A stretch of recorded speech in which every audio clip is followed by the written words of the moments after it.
Olá pessoal, tudo bem? César Babler falando. A gente vai fazer uma revisão rápida aqui de Direito Constitucional para a prova de domingo, exame 24 da UAB.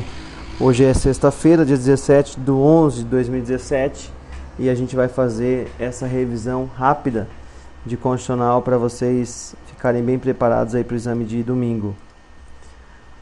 Aqui são os meus livros, né? Apresentando para vocês aqui, Direito Constitucional, Direito Administrativo, Editora Reis. Quem tiver dúvida, o e-mail para dúvidas é esse aqui. Vocês podem comprar as obras comigo ou na editora, no site da editora também está à venda. Vamos começar a revisão. Poder Executivo. Antes disso, os poderes são 3, Executivo, Judiciário e Legislativo, cada um com as suas funções típicas. E sobre Executivo, vamos lá. Se o presidente vier a ser substituído pelo vice, é porque houve uma ausência temporária. Se o presidente vier a ser sucedido pelo vice, é porque houve uma ausência definitiva. Michel Temer sucedeu Dilma, uma vez que Dilma sofreu impeachment, ausência definitiva. Eventualmente, havendo vacância, vaga, ausência definitiva do presidente e do vice, há dupla vacância. Se isso acontecer nos 2 anos iniciais do mandato, eleições diretas, 90 dias. Se acontecer nos 2 anos finais do mandato, eleições indiretas, Congresso Nacional, 30 dias. Se o presidente cometer crime comum, ou seja, crimes relacionados à função e cometidos durante o mandato, a Câmara dos Deputados autoriza o processo, o Supremo Tribunal Federal julga o presidente. Caso seja um crime de responsabilidade, a Câmara autoriza e o Senado julga. Os crimes de responsabilidade estão previstos no artigo 85 da Constituição, na Lei de Segurança Nacional. Eles têm natureza de infração política, eles não têm natureza de crime propriamente dito.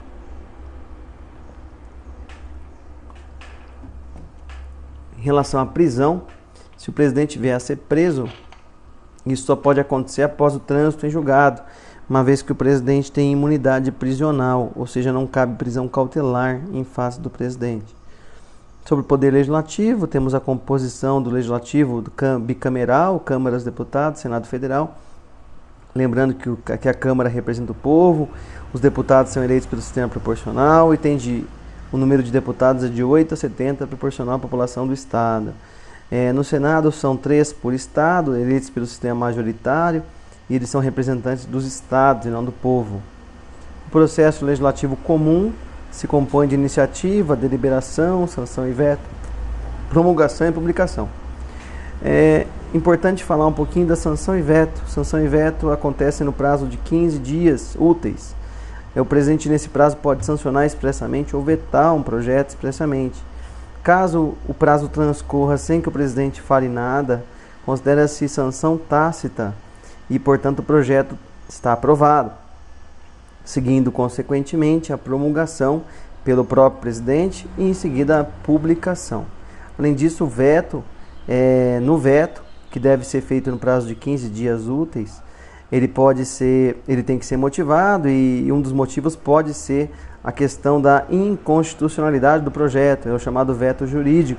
Eu estou reforçando isso porque nesse momento, nesse ponto, o presidente realiza o controle preventivo da constitucionalidade de um projeto de lei, ou seja, aquele projeto de lei viola, teoricamente, norma constitucional. Tá? É importante ainda destacar que o veto é derrubável. O Congresso Nacional, por maioria absoluta, pode derrubar o veto do presidente e aí ele é obrigado a promulgar o projeto que foi derrubado, cujo veto foi derrubado pelo Congresso Nacional. A lei complementar, para ser aprovada, tem que ter maioria absoluta. Isso é importante destacar para não confundir com lei ordinária. Além disso, a emenda constitucional só pode ser iniciado um processo legislativo de uma emenda constitucional caso tenha iniciativa de um terço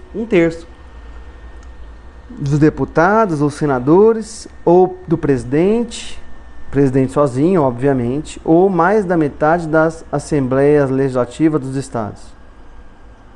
A emenda é aprovada, é votada em 2 turnos em cada casa, 2 na Câmara, 2 no Senado, e aprovada se obtiver em todos os turnos 3/5 dos votos dos respectivos membros. É importante observar que nas emendas não existe sanção e veto. Vou repetir, nas emendas não existe sanção e veto. Ela é promulgada pelas mesas de cada casa, Câmara e Senado. Nas emendas também há limites materiais, ou seja, cláusulas pétreas. As emendas não podem tratar sobre voto direto, secreto, universal, periódico, separação dos poderes, forma federativa de Estado, direitos e garantias individuais. Lembrando que elas não podem tender a abolir. Se vierem para reforçar, tudo beleza. Limitações formais já falamos, é a limitação de quórum, e a limitação circunstancial é que significa que as emendas não podem ser deliberadas na vigência de intervenção federal, estado de defesa ou estado de sítio. Além disso, as emendas constitucionais, o projeto de emenda constitucional, assim como a medida provisória, que tenham sido rejeitadas no Congresso Nacional, não poderão retornar na mesma sessão legislativa. A medida provisória é feita pelo chefe do Executivo, tem eficácia imediata e vai durar por 120 dias no máximo, 60 mais 60 de prorrogação. E nesse prazo, o Congresso Nacional vai deliberar acerca da sua conversão ou não em lei. Após 45 dias da sua edição, as pautas da Câmara e do Senado sucessivamente ficam trancadas. Além disso, a Constituição arrola algumas vedações à medida provisória, como matéria pendente de sanção ou veto, como organização do Poder Judiciário e Ministério Público, nacionalidade, direito político, partido político, e aí vai. Judiciário se compõe de algumas garantias aos juízes, que são vitaliciedade, que ele adquire após 2 anos de exercício, não 3. Na movibilidade, ele não pode ser removido contra sua vontade, salvo interesse público declarado pelo próprio tribunal ou pelo CNJ, Conselho Nacional de Justiça, em que, por maioria absoluta, vão declarar um interesse em remover o juiz. Além disso, há a irredutibilidade de subsídios dos membros do Poder Judiciário. O Judiciário se compõe dessa forma aqui, lembrando que o CNJ integra o Judiciário, embora não tenha função jurisdicional. O CNJ integra o Judiciário. Ele se compõe de 15 membros, sendo 9 de dentro, 9 do Judiciário e 6 de fora. Dos 6 de fora, 2 do Ministério Público e 4 cidadãos, sendo 2 advogados e 2 cidadãos comuns. Existe ainda o chamado quinto constitucional, que é aquele em que nos tribunais, alguns tribunais, TJ, TRF, TRT, TST, 1/5 dos membros vem de advogados ou membros do Ministério Público. E também no STJ há o terço constitucional, em que 1/3 dos membros vem de advogados e membros do Ministério Público. A súmula vinculante é aprovada por 2/3 dos ministros após reiteradas decisões sobre matéria constitucional. Ela é aprovada de ofício ou provocação e ela vincula toda a administração pública e o Poder Judiciário, salvo o próprio STF. Controle de constitucionalidade, ele pode ser difuso ou concentrado. No difuso, também chamado concreto, incidental ou de exceção, ele é feito por qualquer órgão do Judiciário ou em qualquer instância, é feito não no pedido, mas sim na causa de pedir ou no fundamento do pedido. Temas importantes do controle difuso é que ele é feito por qualquer juiz, em qualquer tipo de processo. Nele há reserva de plenário e suspensão da execução da norma. Daqui a pouco a gente vai ver mais detalhadamente isso. Reserva de plenário. Somente pelo voto da maioria absoluta dos seus membros ou dos órgãos especial poderão os tribunais declarar a inconstitucionalidade de lei ou ato normativo do poder público. Ou seja, se uma questão chegou para o órgão fracionário decidir, o órgão fracionário não pode resolver acerca da inconstitucionalidade da norma, devendo remeter a questão ao plenário, por isso o nome reserva de plenário. Vamos fazer um exercício rápido aqui. O juiz decidiu pela constitucionalidade, o juiz decidiu pela inconstitucionalidade, o tribunal pela constitucionalidade, o órgão fracionário, e o órgão fracionário pela inconstitucionalidade. Em qual desses casos há obrigação de reserva de plenário? Quando o órgão fracionário decidiu pela inconstitucionalidade, ou seja, só no número 4, desde que se trate de órgão fracionário. Não haverá aplicação da reserva de plenário caso o tribunal já tenha acerca da inconstitucionalidade da lei. Além disso, o Supremo disse, através da súmula vinculante 10, que não há aplicação da reserva de plenário, ou seja, a violação dessa cláusula, caso o tribunal, ao invés de declarar expressamente que a lei é inconstitucional, ele afasta sua incidência fingindo que ela não existe. Isso é fraude à Constituição.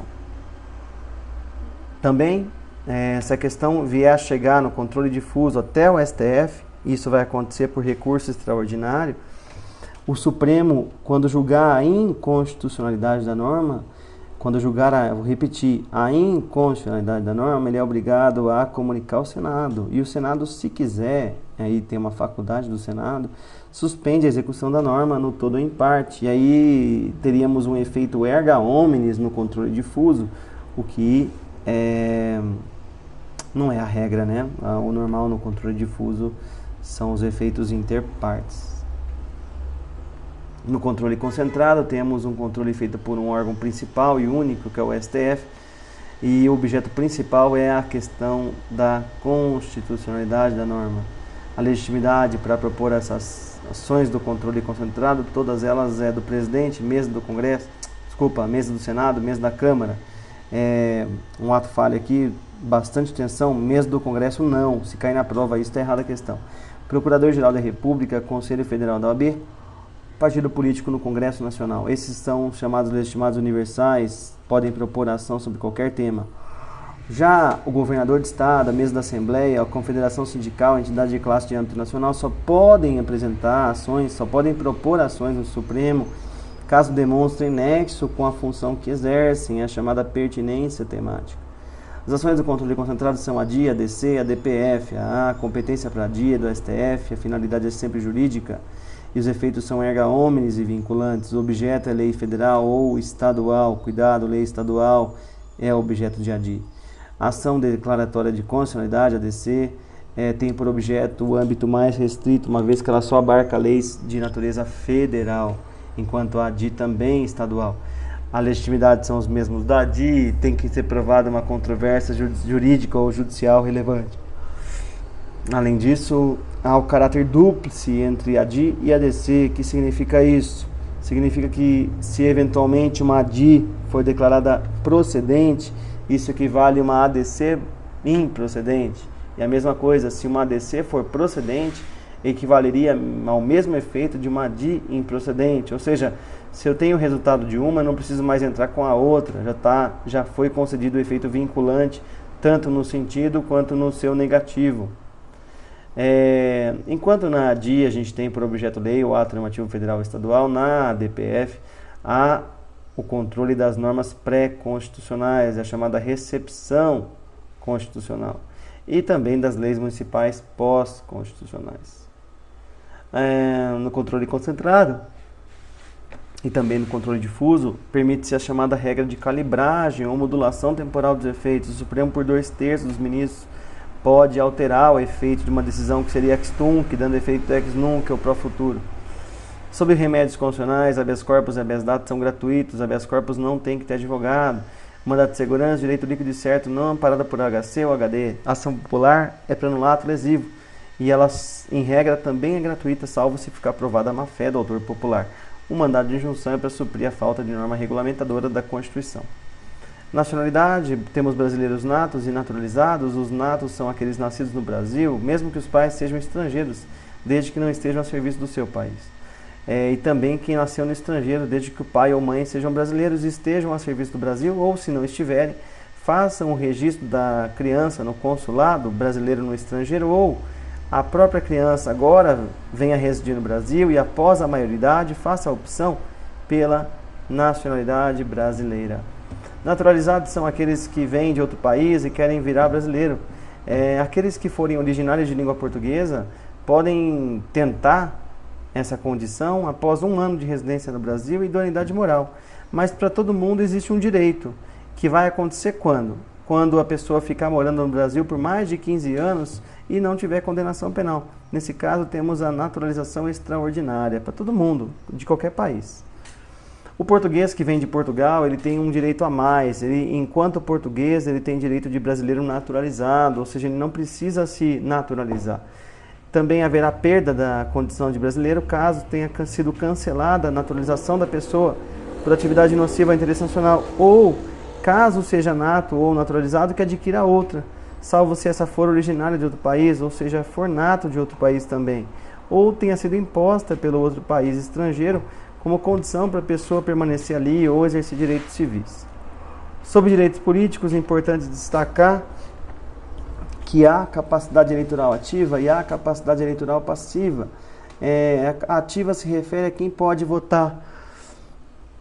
Lembrando que não podem votar estrangeiros e conscritos, bem como o voto é facultativo do maior de 70. Além disso, são condições para se eleger, dentre outras, o domicílio na circunscrição, a filiação partidária e as idades mínimas. 35, 30, 21, 18. Lembrando que 30 é governador e vice. 35 é presidente e vice-senador. 18 é vereador e 21 é o resto. Absolutas, inelegibilidades absolutas. A pessoa não pode disputar nada, nenhum cargo político no Brasil. Analfabeto, estrangeiro e conscrito, que são os chamados proibidos de votar. Então, o analfabeto, embora possa votar, não pode ser votado. Já existem algumas hipóteses em que o chefe do executivo fica inelegível, que são as hipóteses de reeleição. O chefe do executivo não pode se reeleger por mais de um período subsequente. Além disso, os parentes do executivo, do chefe do executivo, até segundo grau, não podem se candidatar no território desse chefe, salvo se já forem titulares de mandato e candidatos à reeleição. Eu vou perder direito político caso tenha sido cancelada a minha naturalização, e eu deixei de ser brasileiro, né? Ou se eu tiver recusado a cumprir a obrigação a todos os impostos, ou também alternativa, ou terei suspenso meu direito político por um prazo, no caso de incapacidade civil absoluta, no caso de condenação criminal transitada em julgado enquanto durar o efeito, e no caso de improbidade administrativa. Guardem que nesses casos eu tenho suspensão e não perda. Sobre federação, a União, Estados, DF, municípios compõem a nossa federação. Os territórios federais não compõem, muita atenção para isso. O território federal pertence à União. Se eu quiser criar um estado novo, dividir um estado, fundir, incorporar, é preciso lei complementar federal, mas antes disso plebiscito a população interessada. Se eu quiser criar um município novo, é preciso lei complementar federal, prevendo o período em que isso pode acontecer, estudo de viabilidade municipal e aí, a partir disso, lei estadual ordinária que plebiscita a população interessada. No âmbito das competências, eu tenho competência privativa da União e competência concorrente entre União, Estados e DF. As competências podem ser também administrativas, que é para praticar atos ou serviços públicos. Elas podem ser exclusivas da União ou comum, inclusive abrangendo o município aí. Lembrando então, reforçando, competência legislativa é privativa ou concorrente, competência administrativa exclusiva ou comum. Na privativa, a lei estadual, a lei federal, lei complementar federal, pode autorizar os estados, por lei estadual, a legislarem sobre questões específicas da matéria privativa. Além disso, na competência concorrente, a União faz normas gerais, estados e municípios suplementam a norma geral federal. Não havendo norma federal, a norma plena será do estado ou do DF. Se houver superveniência da lei geral federal, haverá suspensão da eficácia da lei estadual naquilo que for contrário à lei federal. Espero que tenha sido breve nessa revisão. Desejo a todos uma ótima prova, muito sucesso. Eu estou à disposição para o que precisarem e nos vemos, tá bom? Abraço e beijo a todos. Até a próxima.